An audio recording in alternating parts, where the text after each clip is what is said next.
My name's Regina Brooks, 32, and I've spent years building a reputation as Fargo's go-to event planner. I poured my heart into crafting perfect moments, especially for my family. So, when my younger brother sent me a text that felt like a punch to the gut, I couldn't believe it. "You're not invited to my engagement party," he wrote. "You don't fit with our VIP guests." My hands shook as I read it again. His words slicing through every late night I'd spent planning his big day venues, booked menus, perfected all on my dime. I'd done it all for him and he didn't even blink. I could have screamed, called him out, or begged to know why. But instead, I felt a quiet grin tug at my lips. I didn't argue.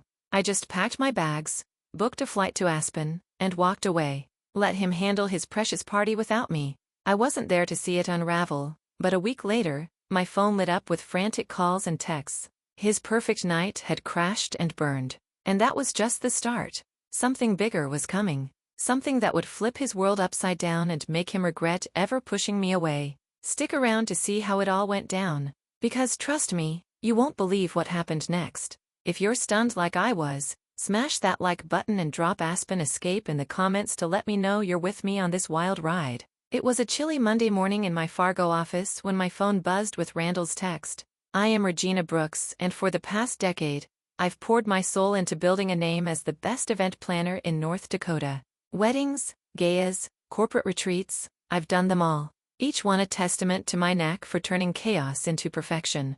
My latest project was my brother Randall Brooks's engagement party, a chance to show my family what I could do. I'd spent weeks crafting every detail, booking a sleek downtown venue with floored Tassie-Eiling windows, securing a catering team led by Mrs. Pierce for a menu of herbiki-crusted lamb and artisanal desserts, and hiring Corey Ramsey to design floral arches that would steal breaths. I'd negotiated deals, covered costs out of my own pocket and logged countless unpaid hours, all because I wanted my brother's night to shine. It wasn't just work, it was love. Then my phone lit up. Randall's message was short, brutal, and cold. "Regina, you're not invited to my engagement party. You don't fit with our VIP guests." My stomach dropped like I'd missed a step on a staircase. I read it again, each word carving deeper. Not invited, to the party I'd built from scratch. My hands gripped the edge of my desk, knuckles whitening as I stared at the screen. Randall, my younger brother, the one I'd always looked out for, had just dismissed me like I was some hired help he could fire. The man who'd begged me to plan this because he trusted my skills, now thought I wasn't good enough to sit at his table. I leaned back in my chair, my mind racing. Was this about his fiancée? She'd always been particular, pushing for a guest list stacked with Fargo's elite bankers, real estate mogul, people who'd never given me the time of day. Or was it Randall himself deciding I didn't match his vision of a perfect night? I'd spent years proving myself in this town, turning down sleep to make other people's dreams come true. And now my own brother thought I didn't belong. A sharp ache bloomed in my chest. Not just anger, but doubt. Was I really not good enough? Had I been fooling myself, thinking I'd earned my place? I opened my laptop, pulling up the contracts I'd signed for the party. There was the agreement with Mr. Foster, the venue manager, locking in the space for a steal because I'd worked with him before. The catering invoice from Mrs. Pierce with my handwritten notes on dietary restrictions. Corey sketches for the decor, each one approved after hours of back and forth. I'd poured at least 40 hours into this unpaid because it was for family. I'd even turned down a paying client to focus on Randall's event, and he repaid me with a text. A text that erased all of it. I wanted to call him to demand an explanation. Why was I suddenly not enough? Was it my clothes, my job, my life? I'd always been the one to hold our family together, planning holiday dinners, mediating fights, covering bills when things got tight. Yet, here I was, staring at a message that felt like a betrayal. My finger hovered over his number, but I stopped. Calling would mean giving him power, letting him see me break. Instead, I scrolled through my emails, rereading the ones I'd sent to vendors. Every detail was perfect, every plan airtight. I'd done nothing wrong except maybe trust my brother too much. The office felt smaller, the air heavier. I thought about the party, picturing Randall standing under those floral arches I'd chosen, toasting with guests I'd never meet. Would he even mention me, or would he pretend he'd pulled it all off himself?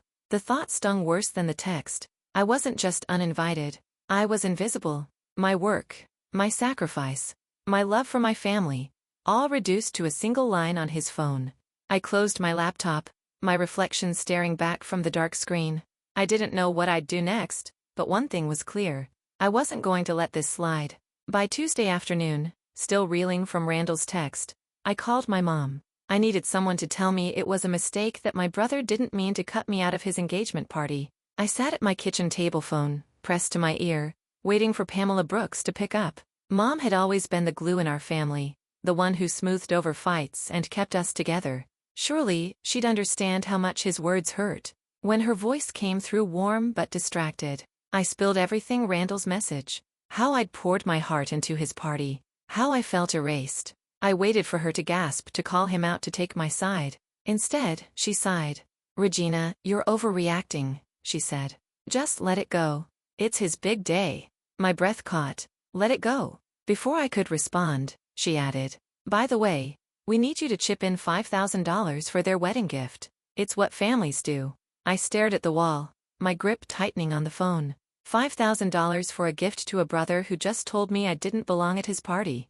I hung up my chest, heavy with disbelief. Was this really my mom? The woman who taught me family came first. I thought about calling her back, begging her to see my side.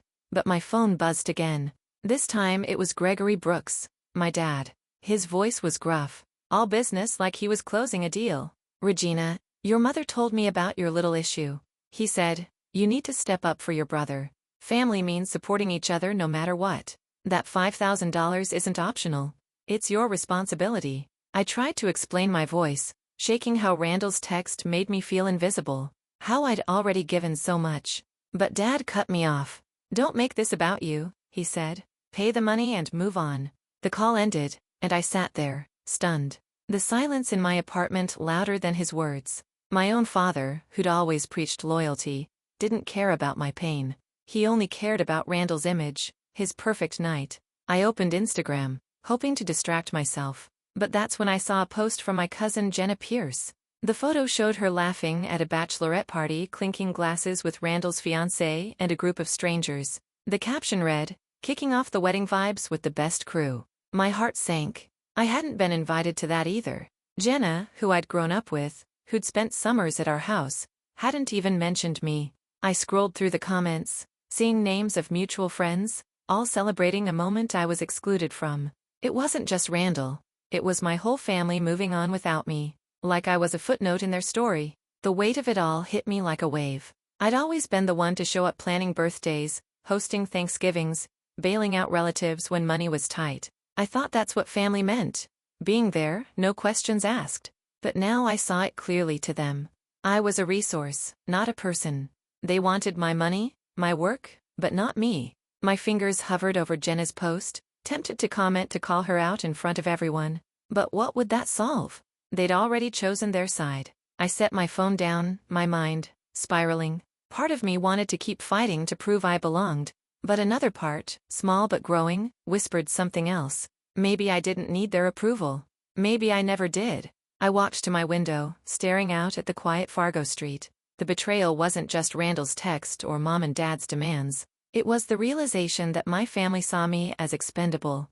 I'd spent years building their moments only to be pushed aside when it mattered most. The $5,000 they wanted felt like a final insult, a price tag on my loyalty. I wasn't sure what I'd do next, but I knew one thing: I couldn't keep giving to people who took me for granted. Wednesday morning, I met Greg at a coffee shop to clear my head. Greg Marshall, my best friend since college, had a way of cutting through my chaos with his no-nonsense advice. I slid into the booth, the weight of the past 2 days pressing on my shoulders. I told him everything: my brother's brutal text, Mom and Dad's demand for $5,000, my cousin's Instagram post flaunting a party I wasn't invited to. My voice cracked as I admitted how small it all made me feel, like I was nothing to the people I'd given everything for. Greg leaned forward, his eyes steady. "Regina, you're not the problem here," he said. "You planned that whole engagement party, venue, food, decor. You hold all the cards. Why let them walk all over you?" His words hit like a spark. He was right. I'd been so caught up in their rejection that I'd forgotten my power. I controlled every detail of that event. I could walk away. Greg sipped his coffee, then added, "Let your brother deal with it. Pull out and see how his VIP party holds up without you." The idea sent a jolt through me. "Step back. Let Randall handle the mess he'd created. It felt reckless, but also right. I'd spent too long bending over backward for a family that didn't value me. I opened my laptop right there in the coffee shop, my fingers moving with purpose. I drafted an email to Mr. Foster, the venue manager, Mrs. Pierce, the caterer, and Corey Ramsey, the decorator. Due to unforeseen circumstances, I wrote, Randall Brooks will now oversee all arrangements for his engagement party. Please direct all inquiries to him. I read it over, my heart pounding. This wasn't just about logistics. It was me drawing a line. I hit send and a strange calm settled over me. Back at my apartment, I pulled up a travel site and searched for flights to Aspen. I'd always wanted to go to lose myself in the snowy slopes and crisp mountain air. Now felt like the perfect time. I found a flight leaving Friday morning just 2 days away. My cursor hovered over the Book Now button.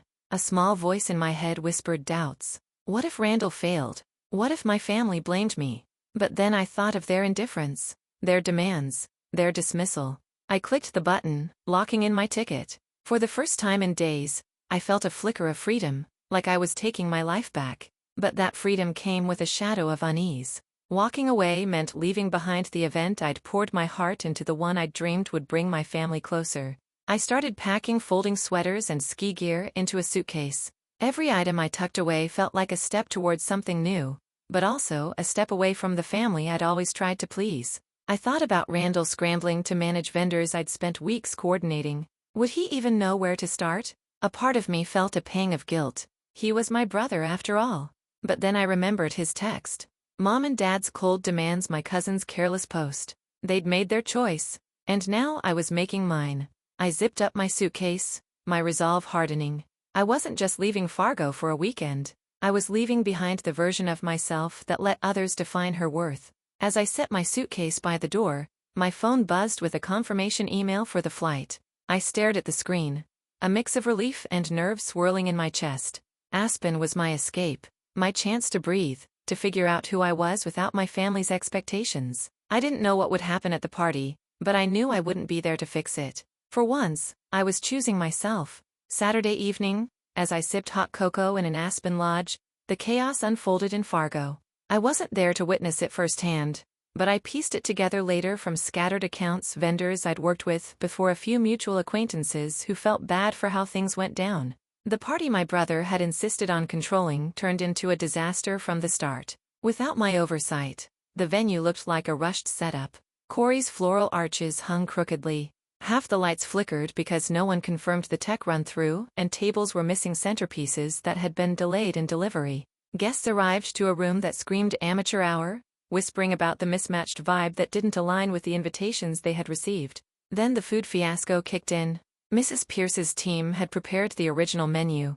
I'd approved elegant hors and plated dinners, but Randall had called last minute with changes demanding cheaper alternatives to cut costs. The result was soggy appetizers and undercooked mains that left people pushing plates away. Mr. Foster, the venue manager, tried to salvage things by directing staff, but without a point person, everything spiraled. The breaking point came during toasts. Randall and his fiancée, Linda Pierce, got into a heated argument right on the dance floor. She accused him of ruining her special night with his poor decisions, yelling about how the cheap food made them look bad in front of her colleagues. Randall snapped back, blaming her for not helping more, their voices echoing over the awkward silence as guests stared. Friends shifted uncomfortably, some slipping out early, turning what should have been a celebration into a spectacle of embarrassment. My phone started vibrating around 7:00 p.m., just as I finished a relaxing spa session at the lodge. First came Mom's text, Regina, the party's falling apart. Call me now. Then Dad's call, his tone urgent. You need to fix this. Vendors are asking for you. I let it go to voicemail, watching the screen light up again with Jenna's message. It's a mess here. Where are you? More followed, frantic pleas from Mom about the food, Dad demanding I step in, Jenna describing the argument. I scrolled through them, my finger hovering over the reply button, but I set the phone down. They'd chosen to exclude me to demand my money while ignoring my role. Now they wanted my rescue. I chose silence, letting their desperation hang in the air. Instead, I headed out for a night ski under the stars, the cold Aspen wind clearing my thoughts. The slopes were quiet, just the sound of my skis carving snow, a far cry from the turmoil back home. I reflected on my choice to leave, how it felt like shedding a skin I'd outgrown. For years, I'd tied my worth to their needs. But here, gliding down the mountain, I saw a life where I didn't have to. The peace wrapped around me like a blanket, easing the tension I'd carried for days. Later that night, back in my room, a notification popped up from an old client who'd attended the party. She sent a short video clip, blurry footage of Randall and Linda mid-fight guests murmuring in the background, tables, half empty. "Thought you should see this," her message read. "It's not your fault." I watched it twice, the chaos confirming I'd made the right call. Their night had imploded on its own, a direct result of their choices. No more seconding. I'd stepped away and it had set me free. Monday morning, skiing down an Aspen slope, I turned my phone back on. The screen lit up with notifications, but one stood out: a public post from Randall on social media shared across Fargo's event planning circles. "Regina abandoned my engagement party, leaving us in chaos out of spite." It read, "Her irresponsibility ruined our night." My breath caught in my throat. Irresponsible me. The person who'd spent weeks securing vendors, negotiating deals, and pouring my heart into his event only to be uninvited. He'd twisted the story, painting me as the villain to save his own reputation. Clients, colleagues, even strangers were commenting, questioning my professionalism. My career, built on years of flawless events, was suddenly at risk, all because of his lies. I called Greg immediately, my voice shaking with fury. "He's blaming me for his mess," I said, explaining the post. Greg Ever, the calm strategist, told me to hold tight. "We'll fight this with facts," he said. "Get Tara involved. She's got your back." Tara Larson, my colleague and tech-savvy ally, had worked with me on countless projects. I messaged her and within hours we were on a group call piecing together a plan. Tara suggested compiling evidence to set the record straight. We dug through my email archives, the contract with Mr. Foster for the venue, Mrs. Pierce's catering agreement, Corey's decor invoices, all signed by me, all paid from my account. I found Randall's text, the one that cut me out. "You don't fit with our VIP guests." Tara screenshot my call log showing the dozens of unanswered pleas from Mom, Dad, and Jenna during the party. Greg pulled reviews from past clients praising my meticulous work. Every piece was a brick in the wall we'd built to protect my name. Back at the lodge, I opened my laptop and started drafting a blog post for my website where I'd shared event planning tips for years. This wasn't going to be a rant or a sob story. It was a calculated response. "The Truth About the Brooks Engagement Party," I titled it. I laid out the facts. How I'd planned every detail unpaid out of love for my brother. How his text excluded me. How I'd handed over control to him after his rejection. I included screenshots, his message, my vendor emails, and a timeline of my work. I didn't name Mom, Dad, or Jenna, but I mentioned their calls for help after the party fell apart, proving I wasn't there to sabotage anything. I ended with a simple statement. "My work speaks for itself. I won't let lies define me." I read it over my pulse, studying with every word. This was my truth, and I was done letting Randall control the narrative. I hit publish, then shared the link on my social media, tagging local event groups and clients who'd supported me. Tara amplified it, reposting to her network, while Greg sent it to industry contacts. By evening, the post was spreading like wildfire. Comments poured in from Fargo locals, vendors, clients, even strangers who'd heard about the party's collapse. "I worked with Regina. She's a pro," one wrote. "Randall's post doesn't add up," said another. A local wedding planner messaged me privately. "I was at the party. It was a mess, and not because of you." The tide was turning. Randall's story unraveled as people shared their own accounts of his mismanagement. How he'd ignored vendor calls, changed plans last minute, and left Linda, his fiancée, to handle the fallout. Linda's reputation took a hit too. Her colleagues, the VIPs Randall had prioritized, distanced themselves after the public argument at the party. A few posted cryptic comments about poor planning and unprofessional behavior clearly aimed at the couple. Randall tried to double down, replying to critics with excuses, but each response dug him deeper. My blog stayed pinned at the top of my page, a quiet but firm rebuttal. I didn't gloat or engage in the back and forth. I let the truth do the work. Sitting by the lodge's fireplace, I watched the notifications stack up, a sense of vindication washing over me. I'd protected my name, my career, and my peace, all without stooping to their level. A week later, back in Fargo, Randall's world had crumbled. The fallout from his failed engagement party and the social media storm that followed left him exposed. Linda walked away for good. Humiliated by the public argument and the online backlash, she lost faith in their future, telling friends she couldn't marry someone who'd mishandled something so important. Randall's attempt to pin the blame on me had backfired, and her colleagues, those VIPs he'd prioritized, cut ties, unwilling to be associated with the drama. His bigger loss came in business. A major real estate deal he'd been banking on fell apart when investors spooked by his tarnished reputation pulled their funding. Word spread fast in Fargo's tight-knit circles, and Randall's name became synonymous with incompetence. Mom and Dad tried to reach me, their messages a mix of apologies and desperation. "Regina, we were wrong." Mom wrote her words softer than I'd ever seen. Dad left voicemails, his voice strained, asking me to come to a family meeting to fix things. Jenna sent a long text admitting she'd been swept up in the excitement and hadn't meant to hurt me. But their words felt hollow, arriving only after their world fell apart. I read each message, my heart steady but unmoved. I'd spent years being their anchor only to be discarded when it suited them. I didn't reply. Instead, I blocked their numbers, a quiet act that felt like closing a door I'd held open too long. I wasn't angry anymore, just done. My life, meanwhile, was taking a new shape. The blog post I'd written had done more than clear my name. It brought attention to my work. Susan Carter, a prominent Fargo businesswoman, reached out after reading it. She was organizing the city's annual winter festival and wanted me to lead the planning. It was the biggest contract of my career, a chance to showcase my skills on a stage I'd never dreamed of. I met her at my office where we mapped out logistics for a month-long event, ice sculptures, live music, food stalls for thousands. To handle the workload, I hired Ronald Hayes, a sharp young planner who'd impressed me at a recent industry event. He became my first full-time employee, a sign my small business was growing into something real. Outside of work, I found unexpected joy. Sean Bennett, a photographer I'd met during a wedding project, had been texting me since Aspen. What started as friendly banter over coffee turned into long walks along Fargo's riverfront, his camera capturing moments I hadn't realized I'd been missing. Sean's steady presence, his quiet support felt like a gift after years of putting others first. One evening, as we watched the sunset, he took my hand, and I felt a warmth I hadn't known in a long time. For the first time, I wasn't chasing approval or fixing someone else's mess. I was building a life that felt like mine. A year later, I saw Randall again, purely by chance. I was at a local supermarket picking up supplies for a client meeting when I spotted him stacking shelves in the back. He wore a worn apron, his face lined with exhaustion.